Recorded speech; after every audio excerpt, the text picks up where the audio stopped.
Hello दोस्तों, नमस्कार। मैं रंजीत श्रीवास्तव आप सभी का आइडियल इंस्टीट्यूट के यूट्यूब चैनल पर स्वागत करता हूं। कैसे हैं आप सभी लोग? उम्मीद करते हैं सभी लोग बहुत अच्छे होंगे। दोस्तों, आज हम लोग ज्योग्राफी विषय का एक महत्वपूर्ण टॉपिक लेके आपके सामने आए हैं, जिसका नाम है नदी तंत्र। और नदी तंत्र में हमने लास्ट क्लास में पढ़ा था गंगा नदी तंत्र और सिंधु नदी तंत्र। आज हम लोग उत्तर भारत की नदियों का एक तीसरा तंत्र पढ़ेंगे, जिसका नाम होगा ब्रह्मपुत्र नदी तंत्र। तो बहुत ही ध्यान से समझिएगा, क्या है ब्रह्मपुत्र नदी तंत्र। ब्रह्मपुत्र नदी का उद्गम कहाँ से होता है और ब्रह्मपुत्र नदी समुद्र में जाकर के कहाँ पे मर्ज हो जाती है। तो ब्रह्मपुत्र नदी तंत्र आज पूरा हम लोग इसके बारे में डिस्कस करेंगे। क्या है ब्रह्मपुत्र नदी, ब्रह्मपुत्र नदी का उद्गम कहाँ से हुआ है और इसकी सहायक नदियां कौन कौन सी हैं, समस्त बिंदुओं पे हम लोग चर्चा करने का प्रयास करेंगे। सभी लोग बहुत ही ध्यान से समझिएगा और पूरे लेक्चर को लास्ट तक जरूर पढ़िएगा। यदि आप लास्ट तक पूरा लेक्चर अटेंड करेंगे तो मैं भरोसा दिलाता हूं एक एक बिंदु आपका क्लियर कर दूंगा। बट आप यदि बीच में छोड़ देते हैं तो शायद आपको समझ में ना आए, इसलिए लास्ट तक पूरा वीडियो जरूर देखिएगा। 100% गारंटी के साथ एक एक बिंदु इसका क्लियर कर दूंगा। इसके बाद आपकी परीक्षा में कोई भी प्रश्न आएगा ब्रह्मपुत्र नदी के तंत्र से आपका छूटने नहीं पाएगा। चलिए प्रारंभ करते हैं। देखिएगा, ब्रह्मपुत्र नदी का उद्गम कैसे होता है बेटा, कहाँ से होता है। तो यहाँ पर देखिए, जो मैंने मैप दिखाया है केवल पूर्व भारत का यहाँ पे मैप दिखाया है, क्योंकि जो ब्रह्मपुत्र नदी है वो पूर्व भारत में ही प्रवाहित हो रही है, इसलिए पूरा मैप की हमें आवश्यकता यहाँ पे नहीं है। केवल पूर्व भारत के मैप को ही आपको समझना है। तो यहाँ पे तिब्बत या चाइना एक देश है। देश का नाम क्या बेटा? चीन। और चीन में ही जगह है तिब्बत। कौन सी जगह है? तिब्बत। तिब्बत के पास में एक झील है जिसका नाम है मानसरोवर झील। मानसरोवर झील के पास में एक ग्लेशियर है जिसका नाम है आंगसी ग्लेशियर। ग्लेशियर का नाम क्या है? आंगसी ग्लेशियर। यहाँ से एक नदी का उद्गम होता है जिसे हम यारलुंग सांगपो के नाम से जानेंगे। तिब्बत के लोग इस नदी को सांगपो के नाम से पुकारते हैं। पूरा नाम इसका बेटा यारलुंग सांगपो, या शॉर्टकट में कभी कभी इसे सांपो के नाम से भी जाना जाता है। तो इसी नदी को सांपो नदी के नाम से भी जानेंगे, या सांगपो के नाम से भी जानेंगे, या यारलुंग सांगपो के नाम से जाना जाता है। मैंने लास्ट क्लास में आपको बताया था कि तिब्बत के पास से ही एक नदी और निकलती है, यहीं पे एक ग्लेशियर है चेमा युंगदुंग ग्लेशियर। चेमा युंगदुंग ग्लेशियर से एक नदी का उद्गम होता है जिसे सिंधु नदी के नाम से जाना जाता है। लास्ट क्लास में हमने आपको सिंधु नदी के बारे में बताया था। तो पूछा जाए आपसे सिंधु नदी का उद्गम कहाँ से होता है, तो तिब्बत की मानसरोवर झील के पास से एक ग्लेशियर है जिसका नाम है चेमा युंगदुंग ग्लेशियर। यहाँ से सिंधु नदी निकलती है। और तिब्बत की जो मानसरोवर झील है, यहीं पे एक राकस ताल नाम का ग्लेशियर और है। कौन सा है? राकस ताल, या इसी को राक्षस ताल भी पढ़ा जाता है। राकस ताल से एक नदी निकलती है जिसे हम लोग सतलज नदी के नाम से जानेंगे। कौन सी नदी है वो? सतलज नदी। तो राकस ताल से सतलज नदी निकलती है, चेमा युंगदुंग ग्लेशियर से सिंधु नदी निकलती है, आंगसी ग्लेशियर से सांगपो नदी निकलती है, और ये सभी ग्लेशियर इसी मानसरोवर झील के पास ही है। ठीक है, तो आप इनको शॉर्टकट में मानसरोवर झील भी बोल सकते हैं। मानसरोवर झील के पास से 3 नदियों का उद्गम होता है, सिंधु नदी, सतलज नदी और सांगपो नदी। लेकिन आपसे बहुत ही गहराई से अगर प्रश्न पूछा जाए कि उस ग्लेशियर का नाम बताओ जहां से सांगपो नदी का उद्गम होता है, तो वो ग्लेशियर है बेटा आंगसी ग्लेशियर। आंगसी ग्लेशियर से सांगपो नदी का उद्गम होता है। तिब्बत के लोग इसे सांगपो कहते हैं। फिर ये नदी आगे बढ़ती है और भारत में एक राज्य है जिसका नाम है अरुणाचल प्रदेश। यहाँ पे जो मैंने राज्य दिखाए हैं, ये राज्य आपका अरुणाचल प्रदेश है। इसके नीचे आएंगे तो यहाँ पे एक राज्य दिखेगा जिसे नागालैंड के नाम से जाना जाता है। इसके नीचे आएंगे तो एक राज्य आपको मणिपुर देखने को मिलेगा। मणिपुर के नीचे आएंगे तो एक राज्य यहाँ पे देखने को मिल रहा है, इसे मिजोरम के नाम से जाना जाता है। मिजोरम के साइड में एक राज्य दिख रहा है जिसे हम त्रिपुरा के नाम से जानते हैं।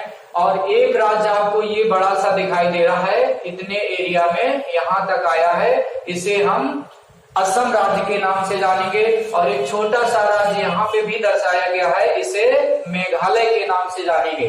तो यहाँ पे ये 7 राज्य आप याद रखिएगा। देखिए 7 राज्य कौन कौन से हो गए, मेघालय, असम, ये आपका अरुणाचल प्रदेश, नागालैंड, मणिपुर, मिजोरम, त्रिपुरा, ये टोटल 7 यहाँ पे राज्य हैं। इनको 7 सिस्टर्स के नाम से जाना जाता है। अब देखिए बेटा, ये जो सांगपो नदी है ये अरुणाचल प्रदेश राज्य से भारत में प्रविष्ट होगी। अरुणाचल प्रदेश में एक पर्वत श्रृंखला है जिसका नाम है नामचा बरवा पर्वत। ये जो नामचा बरवा पर्वत है ये हिमालय पर्वत की एक, मैंने हिमालय पर्वत के बारे में कभी आपको बताया होगा।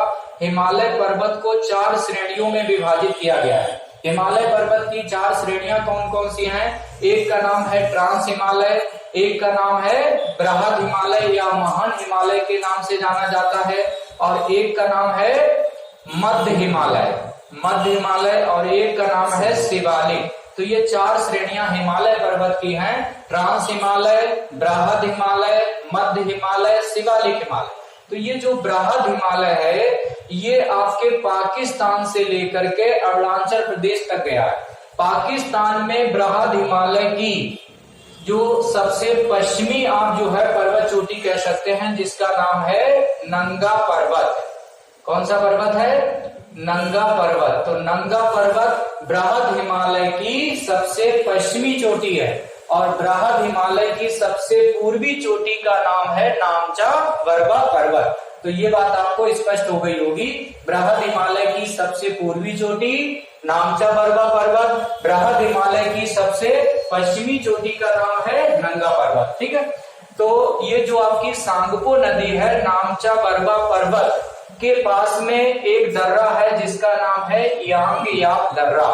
यांग याप दर्रे से सांगपो नदी अरुणाचल प्रदेश में या भारत में प्रविष्ट होती है। इंपॉर्टेंट पॉइंट है, इसको याद रखिएगा। यदि पर्वत चोटी पूछी जाए तो नामचा बरवा पर्वत बताएंगे, और दर्रा पूछा जाए तो यांग याप दर्रे से सांगपो नदी भारत में प्रविष्ट होती है अरुणाचल प्रदेश राज्य से। जब ये अरुणाचल प्रदेश राज्य में पहुंचती है तो अरुणाचल प्रदेश में इसका नाम बदल जाता है। यदि हम इस नदी के नाम की बात करें तो इसको कई नामों से जाना जाता है। जैसे तिब्बत की यदि हम बात करें, तिब्बत या चाइना ना, तिब्बत में इस नदी का नाम है सांगपो।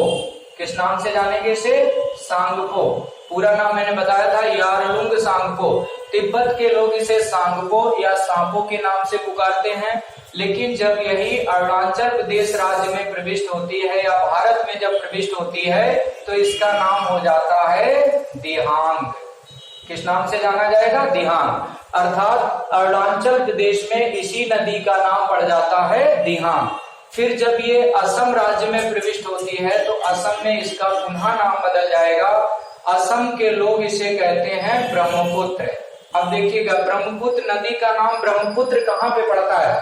तो आप बताएंगे असम राज्य में।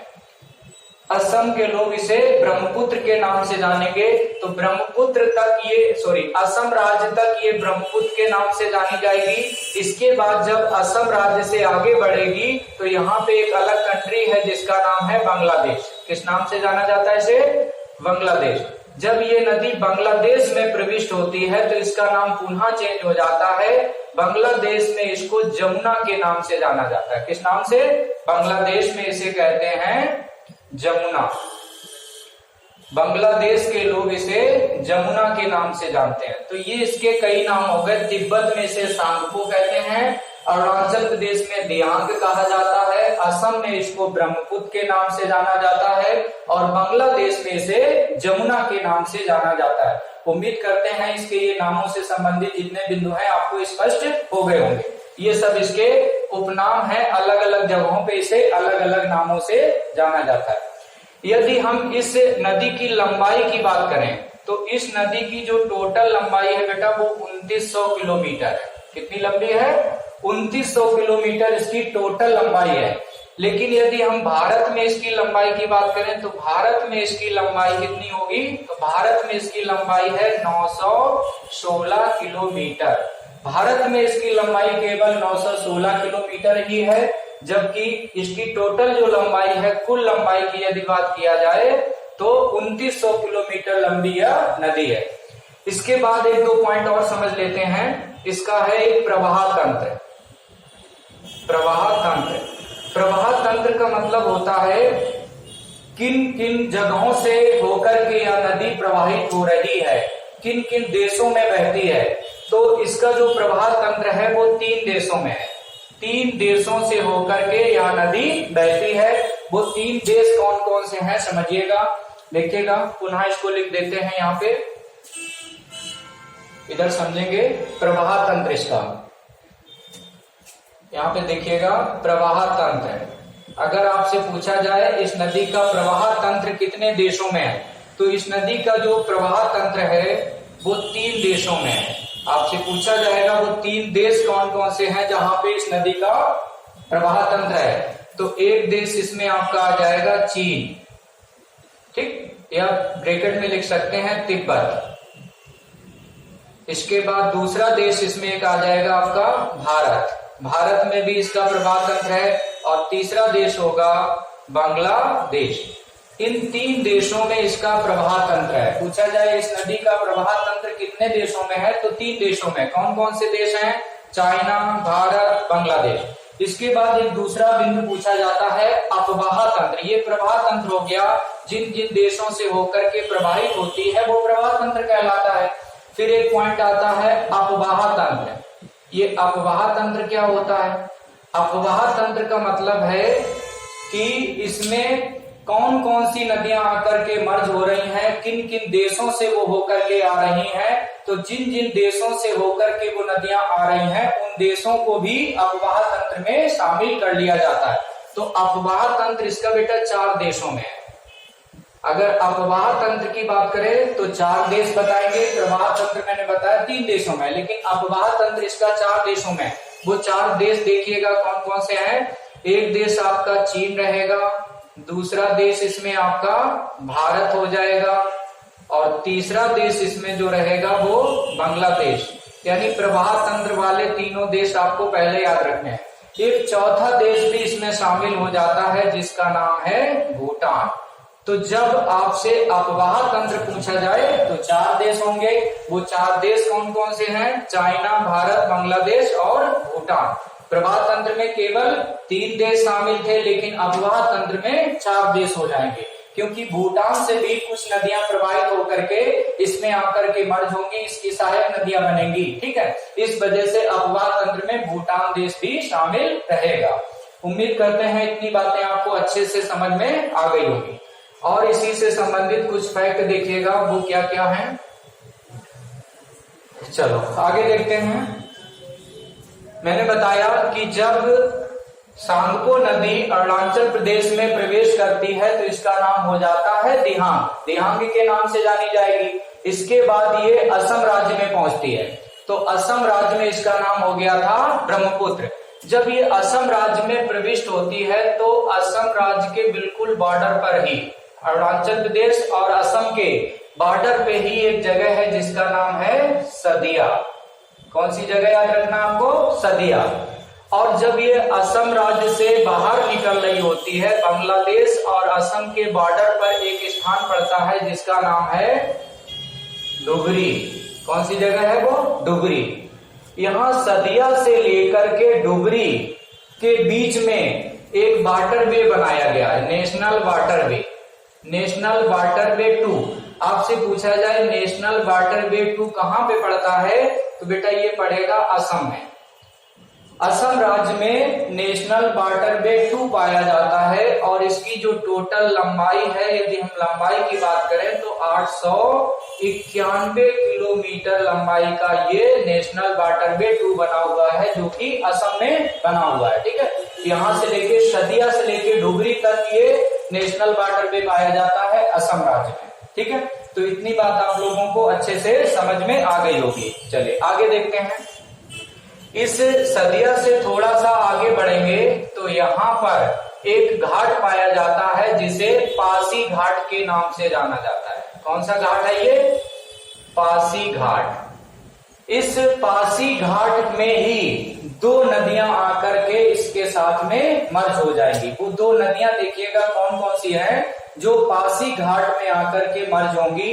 तो ध्यान दीजिएगा, दो नदियां देखेंगे कौन कौन सी हैं जो पासी घाट के पास में आकर के ब्रह्मपुत्र की सहायक नदी बन जाएंगी। ठीक है, देखिएगा इधर तिब्बत के क्षेत्र से एक नदी निकलती है जो अरुणाचल प्रदेश में प्रविष्ट होते हुए आकर के पासी घाट में ब्रह्मपुत्र की सहायक नदी बन जाएगी। एक नदी है जो तिब्बत के क्षेत्र से निकल के आ रही है, जिसका नाम जानते हैं आप लोग क्या है? इस नदी का नाम है, बताओ क्या नाम है? दिबांग। दिबांग। जैसे मैंने अभी बताया था कि अरुणाचल प्रदेश में ब्रह्मपुत्र नदी को दिहांग कहते हैं और यहाँ पे जो नाम लिखा मैंने वो दिबांग है। तो दिबांग इसकी एक सहायक नदी है जो कि तिब्बत के क्षेत्र से निकल के आती है, पासी घाट के पास आके ब्रह्मपुत्र की सहायक नदी बन जाती है। यह आपसे पूछा जाएगा कि जो दिबांग नदी है यह ब्रह्मपुत्र नदी की एक सहायक नदी है, ब्रह्मपुत्र में बाईं ओर से आकर के मिलती है या दाईं ओर से? तो आप बताएंगे ये बाईं ओर से आकर के मिलने वाली इसकी एक सहायक नदी है। यहीं पे तिब्बत के क्षेत्र से ही एक नदी और निकल करके आके इसी अरुणाचल प्रदेश से होते हुए पासी घाट में आकर के मर्ज हो जाएगी, जिसका नाम है लोहित नदी। कौन सी नदी है ये? लोहित नदी। तो लोहित नदी भी इसकी एक सहायक नदी है। इस लोहित नदी को खूनी नदी या खून की नदी के नाम से जाना जाता है। खूनी नदी। पूछा जाए भारत की कौन सी नदी है जिसे खून की नदी या खूनी नदी के नाम से जाना जाता है, तो लोहित नदी को ही खूनी नदी के नाम से जाना जाता है। इतनी बात आप लोगों को स्पष्ट हो गई होगी। ठीक है, इसके बाद आगे देखते हैं।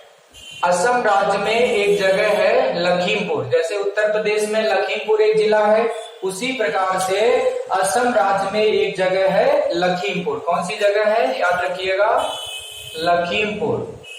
इस लखीमपुर नामक स्थान पर एक नदी दाईं ओर से आकर के इसमें मिलेगी और तिब्बत के क्षेत्र से ही आएगी बेटा वो भी। तो तिब्बत के क्षेत्र से आकर के लखीमपुर नामक स्थान पर एक नदी इसमें मर्ज हो जाएगी जिसका नाम है सुबनसिरी। कौन सी नदी है वो? सुबनसिरी। सुबनसिरी नाम की एक नदी इसमें दाईं ओर से आकर के मिलेगी जो कि लखीमपुर के पास आकर के इसमें मर्ज हो जाती है। ठीक, इसकी विशेषता क्या है सुबनसिरी की? सुबनसिरी सबसे बड़ी सहायक नदी है। इसकी सबसे बड़ी सहायक नदी, सबसे बड़ी सहायक नदी। आपसे पूछा जाए ब्रह्मपुत्र नदी की सबसे बड़ी सहायक नदी कौन सी है, तो ब्रह्मपुत्र नदी की सबसे बड़ी सहायक नदी सुबनसिरी है, जो तिब्बत के क्षेत्र से निकल करके असम राज्य में लखीमपुर के पास आकर के ब्रह्मपुत्र नदी की सहायक नदी बन जाती है। यह दाईं ओर से आएगी, इस बात को याद रखिएगा। अभी मैं याद करवा दूंगा आपको, इसमें बाईं ओर से आने वाली कौन कौन सी नदियां हैं, दाईं ओर से आने वाली कौन कौन सी नदियां हैं। एक ट्रिक से आपको हमेशा याद रहेगा, कभी नहीं भूलेंगे, वो ट्रिक अभी मैं बता दूंगा। ठीक है, तो लखीमपुर के पास आकर के ये मिल चुकी है। अब देखो बेटा, यहाँ पे जो लखीमपुर जगह है और ये जो पासी घाट है, इसके बीच में इस नदी के द्वारा कई छोटे छोटे द्वीप बनाए जाते हैं, जिन द्वीपों में से एक जो सबसे बड़ा द्वीप बनता है जिसका नाम है माजुली द्वीप। कौन सा द्वीप बनता है? माजुली द्वीप। माजुली द्वीप असम राज्य में ब्रह्मपुत्र नदी के द्वारा बनाया गया सबसे बड़ा द्वीप है। ठीक, और ये जो माजुली द्वीप है इसको असम सरकार ने एक जिला घोषित कर दिया है। कब ये जिला घोषित किया गया, तो इसकी डेट याद रखिएगा, 8 सितंबर 2016। 8 सितंबर 2016 को इसको एक जिला घोषित कर दिया गया।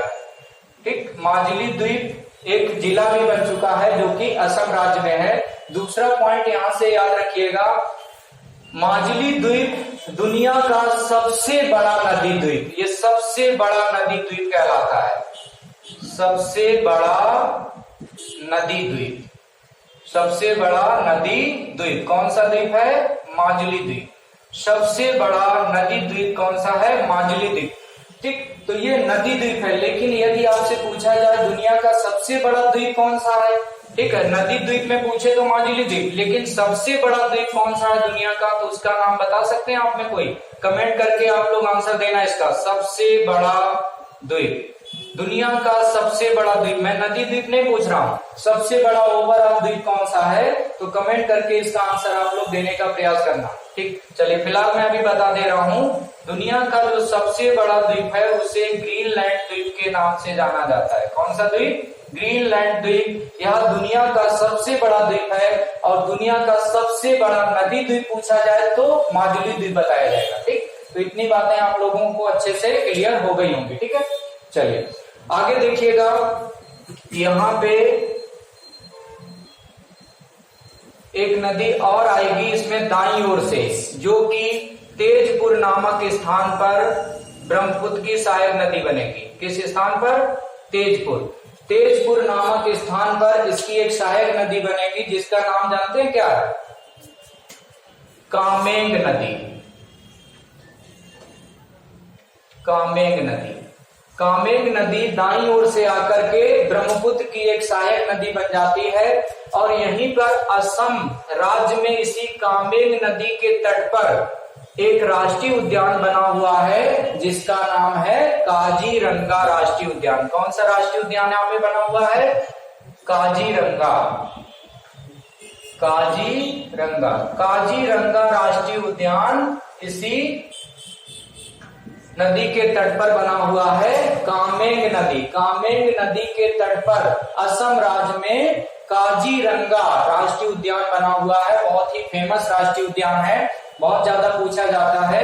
एक सींग वाला गैंडा किस राष्ट्रीय उद्यान में पाया जाता है? तो काजीरंगा राष्ट्रीय उद्यान में ही एक सींग वाला गैंडा भी यहाँ पे पाया जाता है। ठीक, कामेंग नदी के आगे बढ़ेंगे तो एक नदी है जो कि सिक्किम के क्षेत्र से आकर के ब्रह्मपुत्र की सहायक नदी बनेगी, जिसका नाम है बेटा मानस नदी।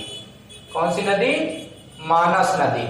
तो मानस नदी सिक्किम के क्षेत्र से निकल करके और असम राज्य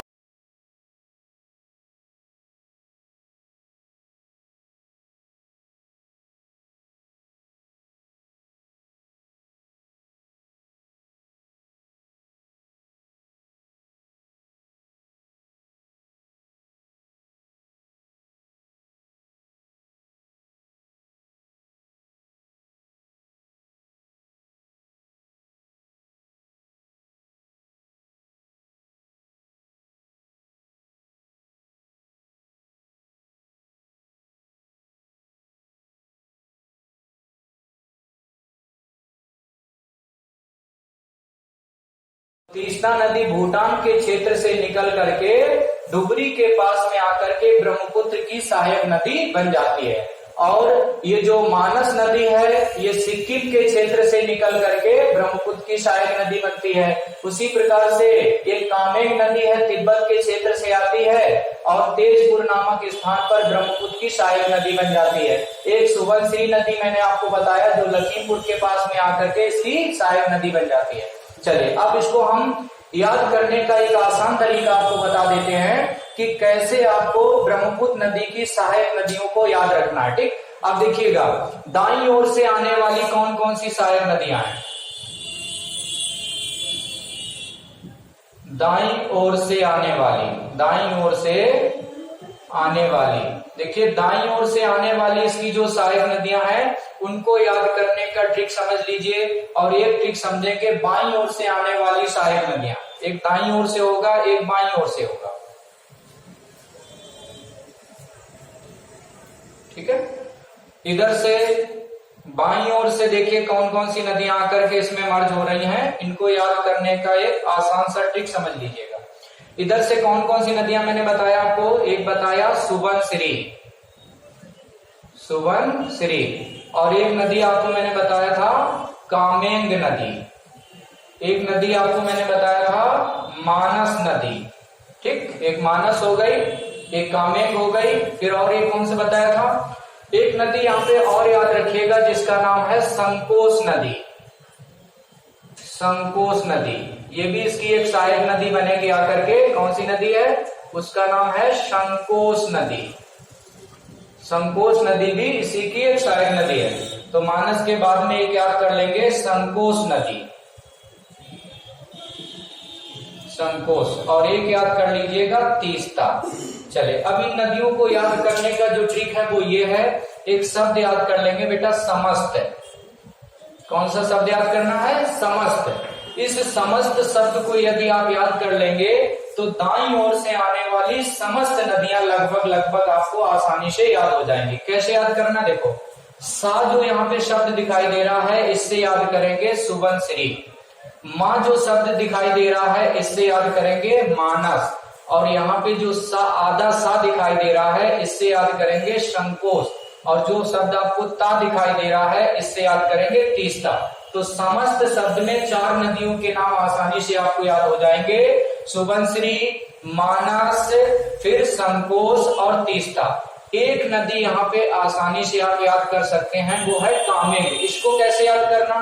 कासे कामेंग नदी, कासे काजीरंगा राष्ट्रीय उद्यान, कासे कामेंग नदी, कासे काजीरंगा राष्ट्रीय उद्यान इसी कामेंग नदी पर ही बना हुआ है। तो उसको आराम से कोरिलेट करते हुए याद कर लो। बाकी जो नदियां थी वो मैंने स्टिक से याद करवा दिया। समस्त शब्द को याद रखना, इससे आपको दाईं ओर से आने वाली समस्त नदियां याद हो जाएंगी। ठीक, इसके बाद बाईं ओर से देखो, मैंने अभी यहाँ पे कौन कौन सी दिखाई। बाईं ओर से आने वाली नदियों में एक दिबांग नदी है, एक लोहित नदी है। ठीक है, इसके बाद यहाँ पे एक नदी और आएगी। ये जो नदी, वहां पे थोड़ी जगह कम है इसलिए यहाँ दिखा दे रहा हूँ ना। एक नदी है बेटा दिबांग नदी, और एक नदी मैंने बताया है लोहित नदी। ठीक, इसके बाद एक याद रखेंगे धनसिरी नदी। कौन सी नदी? धनसिरी नदी। एक है धनसिरी नदी, बोर्ड पे आपको दिख रहा होगा ना, धनसिरी नदी। इसके बाद एक नदी आपको यहां रखना है, कोपली नदी। कौन सी नदी?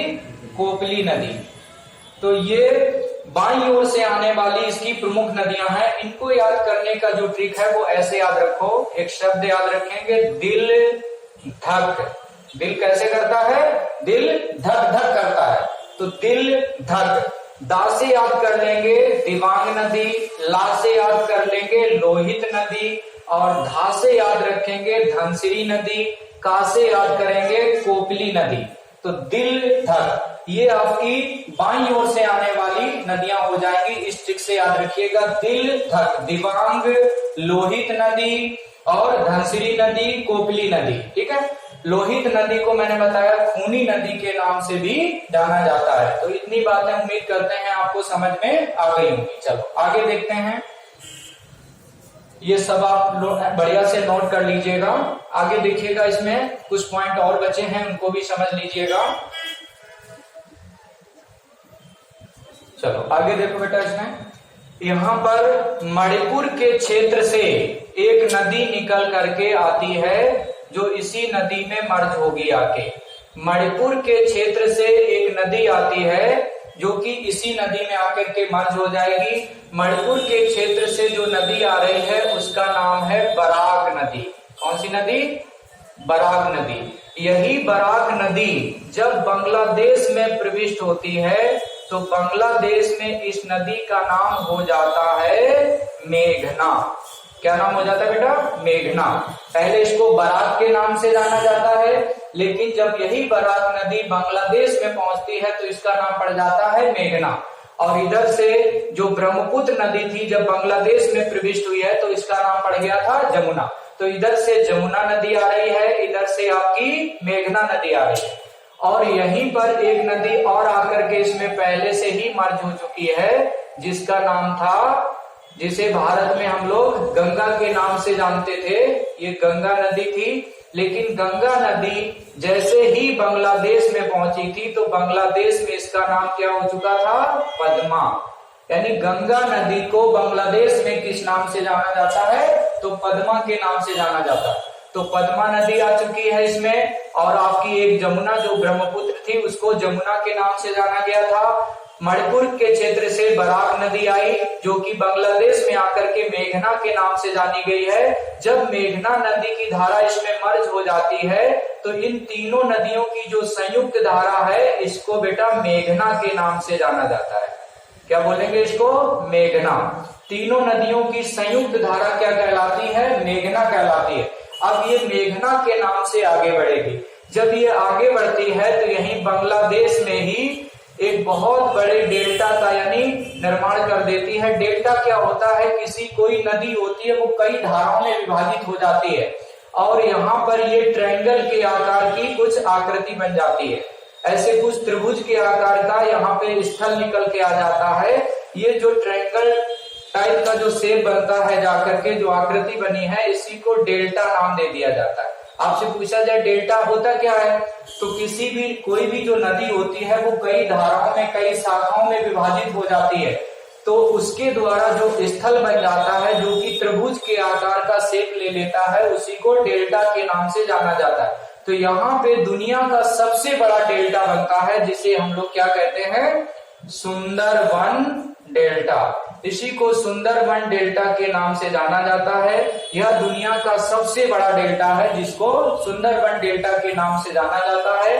यहीं पर एक वृक्ष पाया जाता है जिसे सुंदरी वृक्ष के नाम से जाना जाता है। कौन सा वृक्ष पाया जाता है? सुंदरी वृक्ष। मैंग्रोव वन का सबसे महत्वपूर्ण वृक्ष है जिसे सुंदरी वृक्ष के नाम से जाना जाता है। सुंदरी वृक्ष सुंदरबन डेल्टा में ही पाया जाता है। तो उम्मीद करते हैं ये सभी फैक्ट आपको अच्छे से क्लियर हो गए होंगे।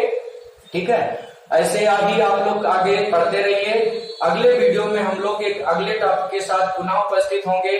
और यदि आप लोगों को हमारा ये लेक्चर समझ में आया हो तो हमारे इस चैनल को जरूर सब्सक्राइब कर दीजिएगा तथा शेयर कर दीजिएगा और बेल आइकन को भी दबा दीजिएगा जिससे कि आपको नए वीडियो का आपको लिंक पहुंचता रहे। ठीक है, अगले वीडियो में या अगले लेक्चर के साथ हम लोग पुनः उपस्थित होंगे। Thank you so much all of you.